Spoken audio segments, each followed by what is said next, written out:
Hello everyone, हम बात करेंगे सी टेट 2012 सीडीपी के 30 क्वेश्चन की बात करेंगे। बाल विकास व शिक्षा शास्त्र। इसमें आपको सबसे पहले क्वेश्चन दिया गया है, सीखने संबंधी निर्योग्यताएं सामान्यतः उन बच्चों में पाई जाती हैं विशेषतः जिनके पैतृक अभिभावक इस प्रकार की समस्याओं से ग्रसित होते हैं। और यहाँ पे ऑप्शन सेकंड है, ऑप्शन सेकंड है आपका, औसत से श्रेष्ठ बुद्धि लब्धि वाले बच्चों में पाई जाती है। लड़कियों की तुलना में अधिकतर लड़कों में पाई जाती है, ऐसा कुछ नहीं है। अधिकतर उन बच्चों में पाई जाती है जो शहरी क्षेत्रों के अपेक्षा ग्रामीण, और यहाँ पे निर्योग्यता शहरी और ग्रामीण से कोई अंतर नहीं है। और औसत से श्रेष्ठ बुद्धि लब्धि वाले बच्चों में, इसका भी आपका फर्स्ट ऑप्शन सही हो जाएगा। ठीक है, फर्स्ट क्वेश्चन में आपका फर्स्ट ऑप्शन, उन बच्चों में आपके सीखने संबंधी निर्योग्यताएं पाई जाती हैं जिनके पैतृक विवाह, मतलब जिनके माता पिता को इस प्रकार की कोई समस्या पहले से ग्रसित कर रखी है, उन बच्चों में ऐसी समस्याएं देखने को मिलती हैं। सेकंड ऑप्शन देखेंगे, सेकंड क्वेश्चन देखेंगे, एक बच्चा जो डैश से ग्रस्त है वह सा और वाज न्यूक्लियर और अनक्लियर में अंतर नहीं कर सकता। ये आपका पढ़ने संबंधी समस्या है, तो आपका डिसलेक्सिया हो जाता है। सेकेंड ऑप्शन डिसलेक्सिया, पठन विकार है एक तरीके का ये। ठीक है, और फिर इसके बाद थर्ड क्वेश्चन है, चिंतन के सूचना प्रक्रम सिद्धांत में निम्नलिखित चरण आते हैं। तो यहाँ पे चिंतन सूचना प्रक्रम का एक ऑर्डर है। ऐसे क्वेश्चनों को तो बहुत प्रॉपर करके ही रखना पड़ता है, नहीं तो प्रॉब्लम होगी ये ऐसे क्वेश्चन करने में। तो इसका ऑप्शन जो है सेकंड हो जाता है। इसमें सबसे पहले आता है पूर्व प्रक्रमण, फिर उसके बाद आता है श्रेणीकरण, फिर उसके बाद आता है चयन प्रक्रिया चयन, फिर उसके बाद आता है प्रतिक्रिया विन्यास। तो इसका सेकेंड ऑप्शन सही है। फोर्थ क्वेश्चन देखेंगे यहाँ पे, प्रतिभाशाली विद्यार्थी अपने निर्णयों में आत्मनिर्भर होते हैं। मतलब प्रतिभाशाली विद्यार्थी जो होते हैं अपने निर्णय जो लेते हैं उस पर आत्मनिर्भर होते हैं, शिक्षकों से स्वतंत्र होते हैं, स्वभाव में अंतर्मुखी होते हैं, अपनी आवश्यकताओं को दृढ़तापूर्वक नहीं कह पाते, अपनी आवश्यकताओं को दृढ़तापूर्वक नहीं कह पाते। ठीक है, तो यहाँ पे है कि अपने निर्णयों में आत्मनिर्भर होते हैं, तो ये ऑप्शन फर्स्ट सही हो जाएगा। फोर्थ का फर्स्ट होगा, फोर्थ का फर्स्ट। जो प्रतिभाशाली बच्चे होते हैं वो अपने निर्णयों में क्या होते हैं, आत्मनिर्भर होते हैं।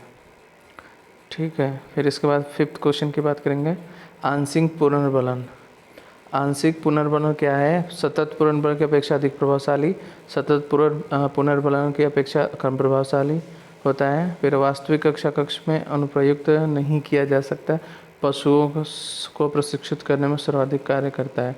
ये तो ऑप्शन बिल्कुल गलत है। फोर्थ, वास्तविक कक्षा कक्ष में अनुप्रयुक्त नहीं किया जा सकता, ये भी गलत है। आंशिक पुनर्बलन, तो इसका ऑप्शन जो है फर्स्ट सही है। जो सतत पुनर्बलन की अपेक्षा आंशिक पुनर्बलन क्या होता है, ज़्यादा प्रभावी होता है। फिर इसके बाद शारीरिक रूप से अक्षम बच्चों को सामान्यतः होता है। शारीरिक रूप से बच्चों में किस तरीके का मतलब विकार, ये भी विकार ही पूछा गया। अगर शारीरिक रूप से बच्चा पीड़ित है तो इसमें डिस्ग्राफिया होता है। क्या होता है, डिस्ग्राफिया प्रॉब्लम होती है शारीरिक रूप से बच्चों में। जो अक्षम बच्चों में सामान्यतः डिस्ग्राफिया की प्रॉब्लम होती है। ठीक है, फिर सेवन्थ क्वेश्चन देखेंगे यहाँ पे, किशोर का अनुभव कर सकते हैं। किशोर डैश, यहाँ पे क्या, किस जीवन के बारे में परिवृत्ति के भाव, दुश्चिंता और स्वयं से सरोकार, बचपन में किए गए अपराधों के प्रति डर के भाव, आत्मसिद्धि के भाव। तो देखिए किशोरावस्था जो होती है उस समय बच्चे लगभग अपने बारे में थोड़ा बहुत, मतलब थोड़ा क्या बेहतर तरीके से अपने बारे में समझ सकते हैं। तो यहाँ पे जीवन के बारे में प्रवृत्ति के भाव, तो ये तो गलत है। दुश्चिंता और स्वयं से, ये आपका सेकेंड ऑप्शन हो जाएगा। और बचपन में किए गए अपराधों से, ऐसा कुछ नहीं है। आत्मसिद्धि के भाव नहीं, आपका ज़्यादातर किशोरावस्था में बच्चे दुश्चिंता और स्वयं से सरोकार, आपका सेकेंड ऑप्शन सही हो जाएगा। निम्नलिखित में से कौन सा सूक्ष्म गति कौशल उदाहरण है। सूक्ष्म गति का मतलब एक तरीके से बहुत कम मात्रा में गति करना, फुदकना, दौड़ना, चढ़ना, लिखना। तो यहाँ पर सबसे कम देख लेते हैं कौन से, जिसमें मतलब एक तरीके से गति जो है बहुत कम मात्रा में। फुदकना फिर भी लोग आसपास ज़्यादा डिस्टेंस रहता है, दौड़ना तो फिर तो बहुत ज़्यादा डिस्टेंस हो जाती है, इसमें बहुत ज़्यादा गति कौशल होता है। चढ़ना, इसमें भी लगभग आप कितने 1 मीटर 2 मीटर 3 मीटर 10 मीटर सीढ़ियाँ किस तरीके से चढ़ रहे हैं, तो इस पर क्या है एक तरीके का गति कौशल ज़्यादा है। तो लिखना, लिखने में सबसे सूक्ष्म, मतलब बहुत कम मात्रा में, मतलब पेन हम बस इस तरीके से लिखते रहते हैं पेन से, ये सूक्ष्म गति कौशल आता है। आपका थर्ड ऑप्शन सही हो जाएगा। 9th क्वेश्चन है, वाइगोत्स्की के सिद्धांत का निहितार्थ है। वाइगोत्स्की ने ज़्यादातर जो बातें बोली है वो सामाजिक स्तर की बोली है, को सामाजिक तरीके से हमें कार्य करना चाहिए। तो यहाँ पे जो ऑप्शन है आपका, 4 ऑप्शन देख लेते हैं पहले 1 बाय 1। यहाँ पे दिया गया है, सहयोगात्मक समस्या समाधान, प्रत्येक विद्यार्थी को व्यक्तिगत रूप से दत्त कार्य देना, प्रारंभिक व्याख्या के बाद कठिन सवालों को हल करने में बच्चों की सहायता करना। तो ये ऐसा तो कुछ नहीं है, वाइगोत्स्की ने ऐसा कुछ नहीं कहा था। बच्चे उन बच्चों की संगत में श्रेष्ठ रूप से सीख सकते हैं जिसका बुद्धिआंक उनके बुद्धिआंक से कम होता है, ये भी बिल्कुल गलत है। और प्रत्येक विद्यार्थी को व्यक्तिगत रूप से दत्त कार्य देना, ये भी एक्चुअली क्या है, सहयोगात्मक समस्या समाधान। वाइगोत्स्की ने ये कहा था कि ज़्यादातर एक दूसरे से हेल्प करके, वाइगोत्स्की ने सामाजिक स्तर पे सहयोगात्मक समस्या समाधान। तो आपका फर्स्ट ऑप्शन सही हो जाएगा। बहुत क्वेश्चन ये आ चुका है कई बार, वाइगोत्स्की मतलब किस सिद्धांत पे, मतलब सामाजिक स्तर पे ही कार्य किया जाता है, और यहाँ पे जो सिद्धांत निहितार्थ है इनका सहयोगात्मक समस्या समाधान, फर्स्ट ऑप्शन के लिए सही है। ठीक है। 10th क्वेश्चन में देखेंगे, भाषा के अर्थ की सबसे छोटी इकाई, वाक्य, रूपिम, स्वनिम, संकेत, प्रयोग, विज्ञान। तो ये हमें तो लर्न होना चाहिए, ये होता है स्वनिम। क्या होता है? स्वनिम। भाषा में अर्थ की सबसे छोटी इकाई क्या होती है? स्वनिम। 16 वर्षीय बच्चा बोधिलब्ध परीक्षण में 75 अंक प्राप्त करता है, उसकी मानसिक आयु डैश वर्ष में होगी, कितने मानसिक मेंटल एबिलिटी कितनी होगी? यहाँ पे क्वेश्चन इंग्लिश में भी दे सकते हैं, चाइल्ड ऑफ 16 ईयर इसको 75 in IQ test, this mental age will be year. तो इसको तो हम अब क्वेश्चन किस तरीके से करेंगे देख लेते हैं। यहाँ पे आपने पढ़ा होगा, बुद्धिलब्ध के फार्मूला पढ़ा होगा, IQ equals to mental ability upon, यहाँ पे पढ़ा होगा ना, और क्रॉनिकल यहाँ पे मेंटल मानसिक आयु अपन आपका जो एक आयु होती है उसका इंटू 100। ठीक है। तो यहाँ पे IQ की वैल्यू कितनी है? 75। इसको मैं सॉल्व कर देता हूँ प्रॉपर। फार्मूला होता है IQ, मेंटल एबिलिटी तो यहाँ पे रहता है अपन, क्रॉनिकल रहता है यहाँ पे, और इंटू 100। तो यहाँ पे IQ कितना है? 75 इक्वल्स टू मेंटल हमें निकालना है, और क्रॉनिकल कितनी है? 16 इंटू 100। तो ये 16 इंटू 75 हो जाएगा। अब 75 इंटू 16 अपॉन ये 100 जो है नीचे आ जाएगा, और इक्वल्स टू मेंटल आपका मानसिक आयु, मेंटल एज। तो यहाँ पे देखिए 25 3 जा 75, 25 4 जा 100, यहाँ पे 4 4 जा 16, 4 3 जा 12। आपका आंसर क्या हो जाएगा? यहाँ पे देख लेते हैं, 12। फोर्थ ऑप्शन सही हो जाएगा। तो यह फॉर्मूले से निकाल सकते हैं।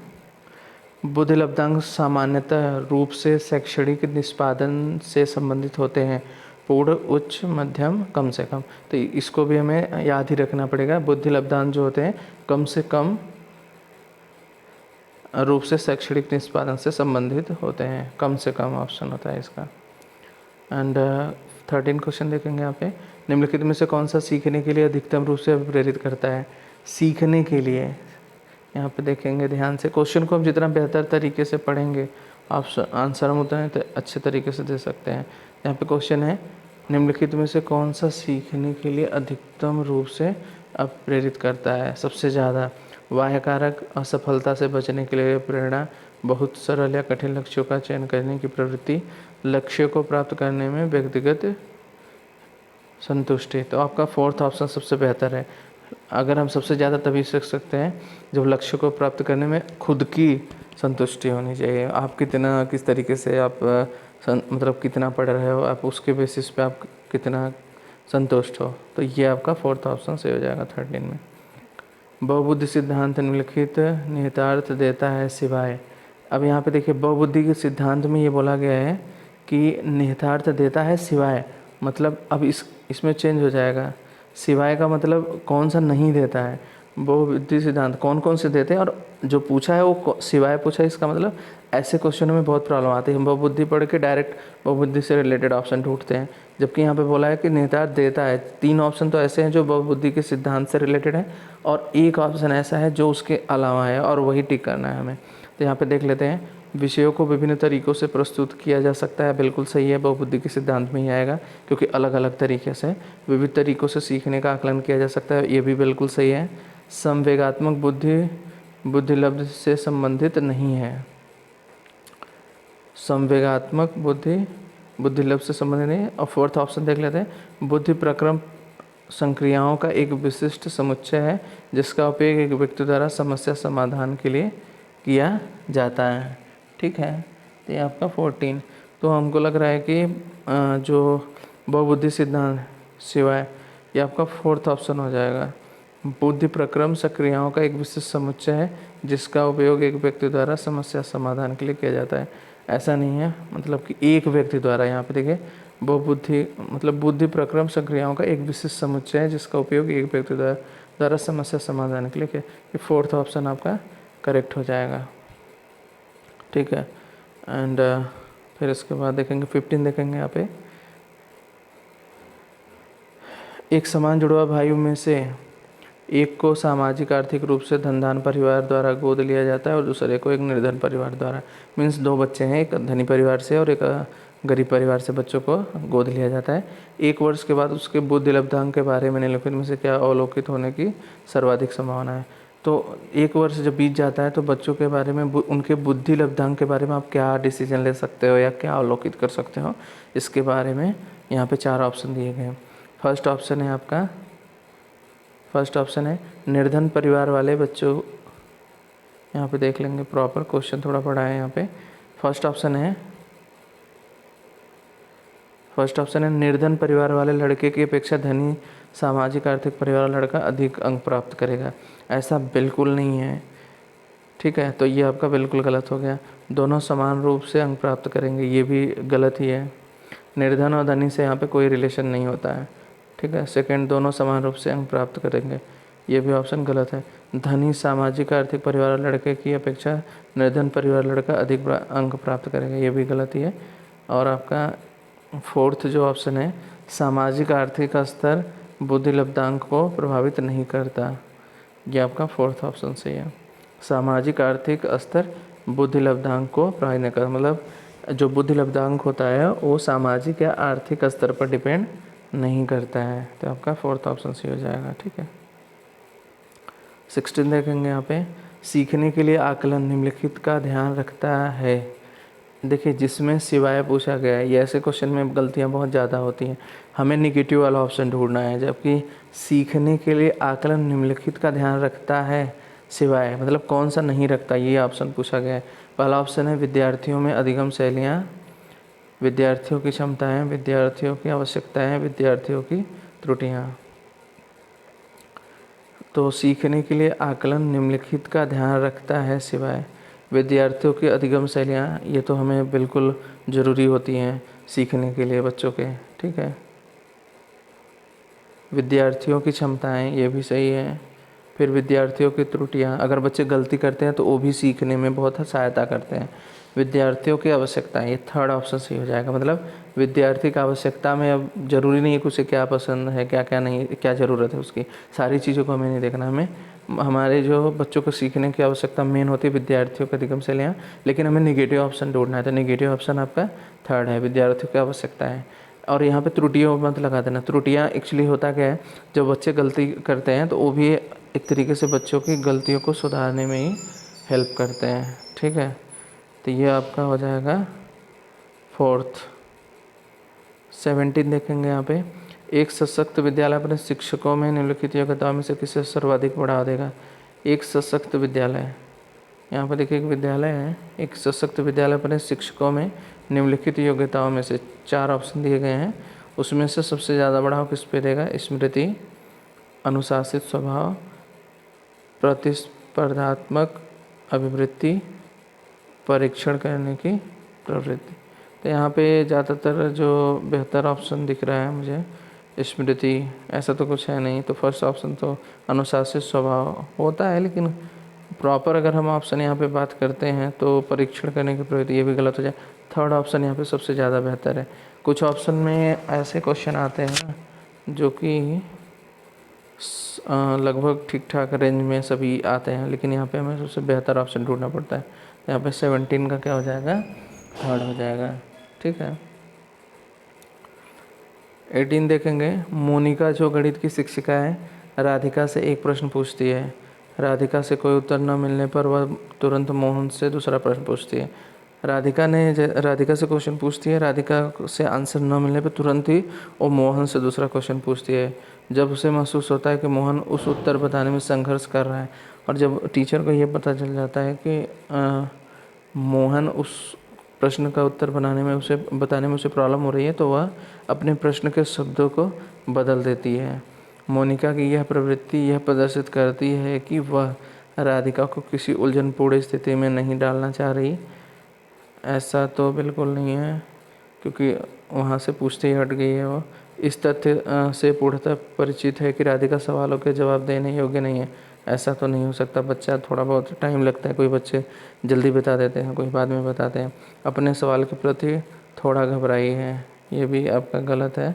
मोहन का पक्ष लेकर लिंग भूमिकाओं में रूढ़ितावाद को बढ़ा दे रहे, आपका फोर्थ ऑप्शन सही है। इसलिए टीचर को जिस तरीके से लड़के को समय दिया गया या क्वेश्चन के शब्दों को बदल के क्वेश्चन पूछा है, उसी तरीके से लड़की को भी पूछना चाहिए था। जो राधिका है, राधिका से कोई उत्तर न मिलने पर वह तुरंत मोहन के पास प्रश्न चली जाती है और उससे प्रश्न पूछती है। तो जबकि लड़की के जो गर्ल्स है राधिका, उससे भी थोड़ा सा शब्दों को बदल करके क्वेश्चन को पूछना चाहिए था। तो यहाँ पे जो ऑप्शन होगा, मोहन का पक्ष लेकर लिंग भूमिकाओं में रूढ़िबद्धता को बढ़ावा दे रही, तो फोर्थ ऑप्शन सही हो जाएगा। एंड 19 क्वेश्चन देखेंगे। विद्यालय में लिंग भेदभाव से बचने का सर्वोत्तम तरीका हो सकता है, मतलब कि यहाँ पे लिंग भेदभाव से बचने का सबसे सर्वोत्तम तरीका है संगीत प्रतियोगिता के लिए लड़कियों की अपेक्षा अधिक लड़कों का चयन करना है। ऐसा तो कुछ नहीं है, इससे लिंग भावना दूर होने की उम्मीद नहीं है। शिक्षकों द्वारा उनके लिंग पक्षपात व्यवहारों का अधिसंज्ञान, हाँ ये ऑप्शन तो सही लग रहा है। और यहाँ पे पुरुष और महिला को समान संख्या में भर्ती करना है, इससे भी कोई फ़र्क नहीं पड़ने वाला है। विद्यालय में लिंग भेदभाव को दूर करने के लिए नियम बनाना और कड़ाई से उसका पालन करना। देखिए कोई चीज़ प्रॉपर तरीके से किया जाता है, किसी के ऊपर दबाव बना के इस तरीके से हमें एक्चुअली जो सीटेट का पेपर होता है वहाँ पे कड़ाई से हमेशा बच्चों को प्रेफरेंस में लेके चलना है, ना तो उन्हें ज़्यादा पनिशमेंट देनी है और ना ही ज़्यादा नियम के अंदर उन्हें ढालना है। मतलब एक प्रॉपर तरीके से बच्चों को ज़्यादातर ढील ही दी जाती है, उनके ऊपर कोई भी ज़्यादातर कड़ाई नहीं बरती जाती। तो आपका सबसे बेस्ट ऑप्शन है शिक्षकों द्वारा उनके लिंग पक्षपातपूर्ण व्यवहारों का अधिसंज्ञान। मतलब वो किस तरीके से, मतलब कि उनके अंदर ऐसा क्यों आया, तो उसके बारे में जाने टीचर, और उनको अपने एक अच्छे तरीके से उनके अंदर बदलने के तरीके ढूंढें। ठीक है, तो आपका सेकेंड ऑप्शन से हो जाएगा। 20 देखेंगे यहाँ पे। विद्यालय में नियमित उपस्थिति के लिए वंचित बच्चों को प्रोत्साहित करने का निम्नलिखित में से कौन सा तरीका सर्वाधिक उपयुक्त होगा। विद्यालय में जैसे बच्चे आते नहीं हैं तो उनको नियमित करने के लिए कह रहे हैं कि कौन सा तरीका सबसे अच्छा होगा। तो फर्स्ट ऑप्शन यहाँ पे दिया गया है। क्वेश्चन एक बार और मैं बता दे रहा हूँ। विद्यालय में नियमित उपस्थिति मतलब बच्चे जैसे रोजाना आए उसके लिए प्रोत्साहित करने के लिए कौन सा तरीका यहाँ पे सबसे अच्छा है। तो यहाँ पे फर्स्ट ऑप्शन दिया गया है, बच्चों को आकर्षित करने के लिए प्रतिदिन 5 रुपया देना, बिल्कुल गलत है। आवासीय विद्यालय खोलना, फिर ये ऑप्शन तो ठीक लग रहा है, लेकिन और ऑप्शन देख लेते हैं। यहाँ पे थर्ड है, बच्चों को विद्यालय आने की अनुमति न देने को कानूनी दंडनीय अपराध बनाया जाए, बिल्कुल गलत है।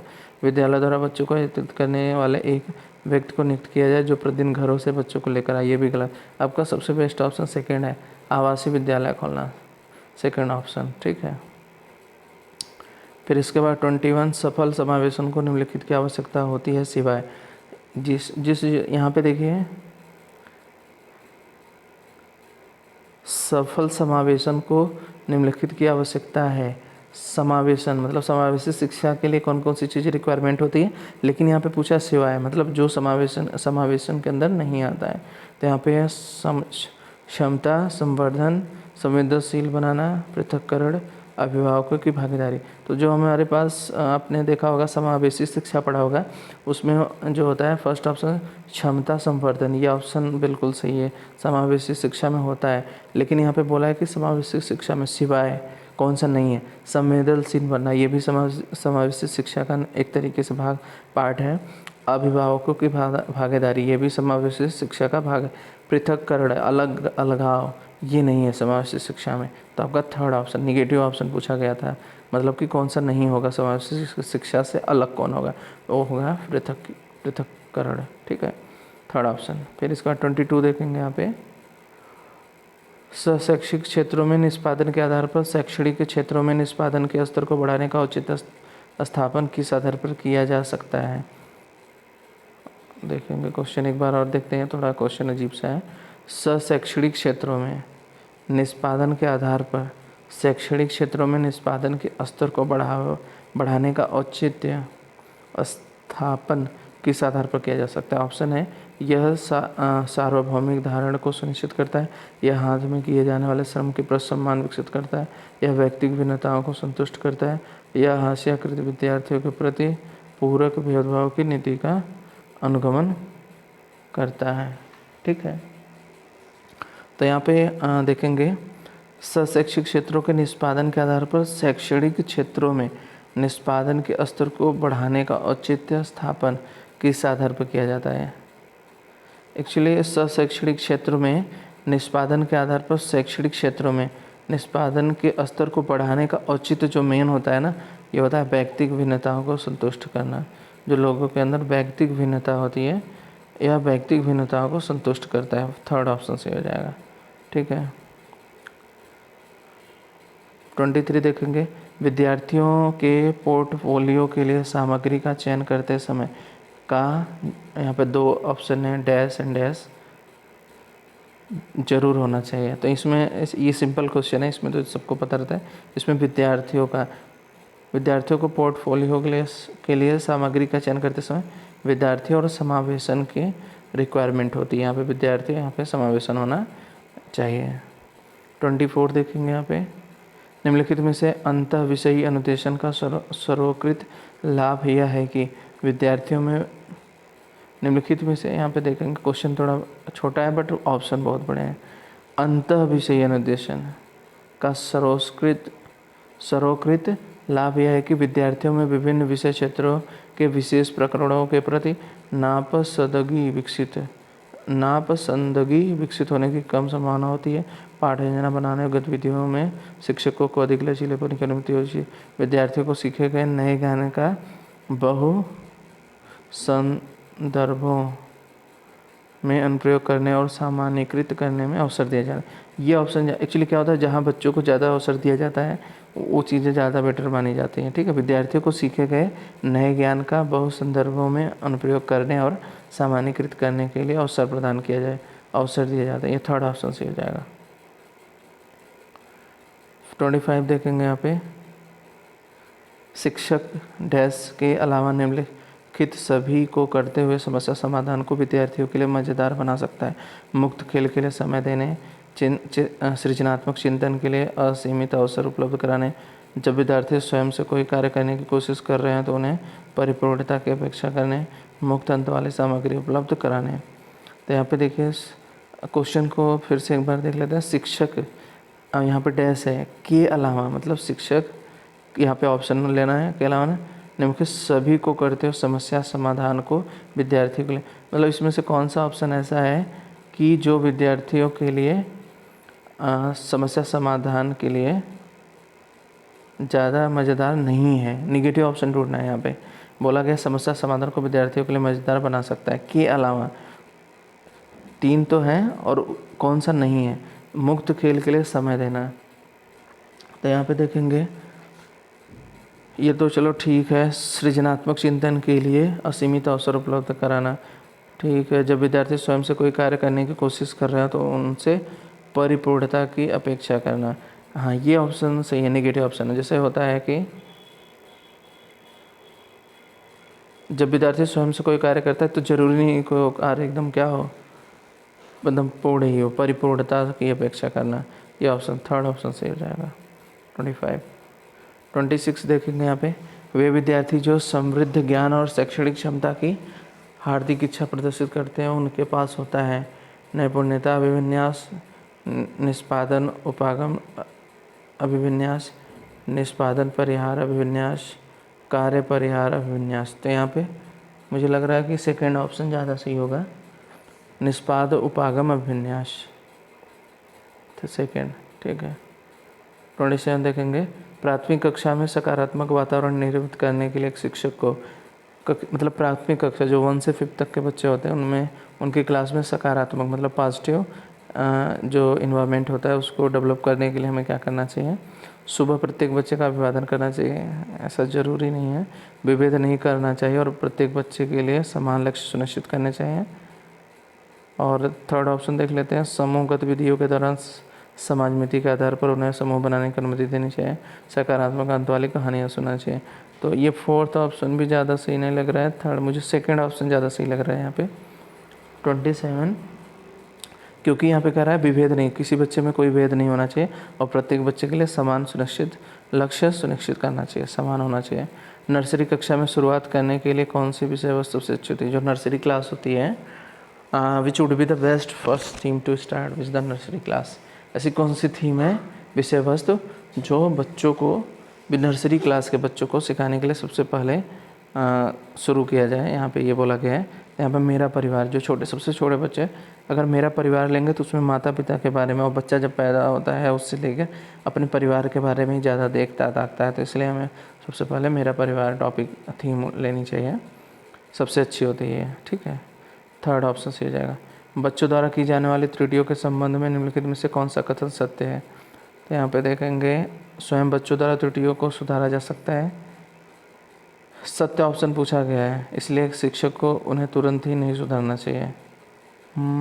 चलिए देखते हैं और ऑप्शन देख लेते हैं, फिर ऑप्शन कलेक्ट करेंगे। राइट ऑप्शन, यदि एक सेकेंड ऑप्शन है, यदि एक शिक्षक कक्ष में सभी बच्चों की त्रुटियों को सुधारने योग्य नहीं है तो यह संकेत करता है कि शिक्षा की व्यवस्था सफल है। एक शिक्षक को प्रत्येक त्रुटि पर ध्यान नहीं देना चाहिए, अन्यथा पाठ्यक्रम पूरा नहीं होगा। ये तो बिल्कुल गलत है, प्रत्येक त्रुटि को सुधारने में बहुत अधिक समय लगेगा तथा एक शिक्षक के लिए थकाने वाला होगा, ये भी बिल्कुल गलत है। दो ऑप्शन तो बिल्कुल गलत हो गए थे, यहाँ पे हमें इन्हीं में दो में से होगा 29। तो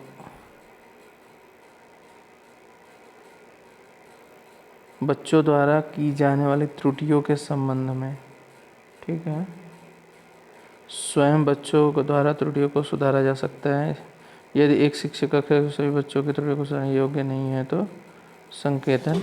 इस ऑप्शन में थोड़ा सा और बेहतर तरीके से हम करेंगे। यहाँ पे इसमें जहाँ तक लग रहा है प्रत्येक त्रुटि को सुधारने में बहुत अधिक समय लगेगा तथा एक शिक्षक के लिए थकाने वाला होगा। ये फोर्थ ऑप्शन मुझे ज़्यादा सही लग रहा है कि अगर हम बच्चों द्वारा की जाने वाली त्रुटियों के संबंध में निम्नलिखित में से कौन सा सत्य है। यहाँ पे अभी हम 4 ऑप्शन लेके चल रहे हैं, अगर कोई डाउट होगा तो इस पर और चर्चा करेंगे। अभी हम 4th ऑप्शन लेके चल रहे हैं इसमें, ठीक है। 30 क्वेश्चन देखेंगे, निम्नलिखित में से कौन सी विशेषता समस्या समाधान उपागम का विशेष चिन्ह है? समस्या कथन में संकेत अंतर्निहित रूप से दिया होता है, समस्या मौलिक होती है, सभी उत्तर प्राप्त करने का सामान्यतः एक उपागम होता है, समस्या केवल एक सिद्धांत प्रकरण पर आधारित होती है। तो 30 ऑप्शन जो होगा वो सही हो जाएगा, समस्या कथन के संकेत अंतर्निहित रूप से दिया होता है। ये आपके 30 क्वेश्चन हो गए 2012 के। ओके।